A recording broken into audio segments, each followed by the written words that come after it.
गुरुच्या पायावर विश्वास ठेवून प्रपंच करा महाराज.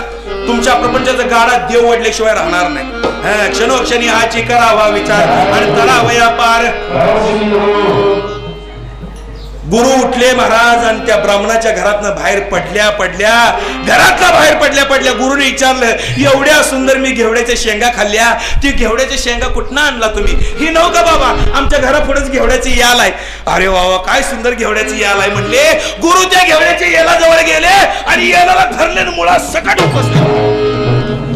याल धरले मुळा सकट उपसाय गेले आणि ती बुडक्यातनं तुटून याल हातात आले आणि ते येल घेऊन आपले नरसिंह सरस्वती महाराज गुरु घेऊन गेले. गुरु घेऊन गेल्यानंतर या पती पत्नीच्या डोळ्यात पाणी आलेले. नवरा बायको म्हणायला लागले, ज्या दिवशी आम्हाला भिक्षा मिळायची नाही याच घेवड्याच्या शेंगा शिजवून खायचो, आता उपाशी मेल्याशिवाय गत्यंतर.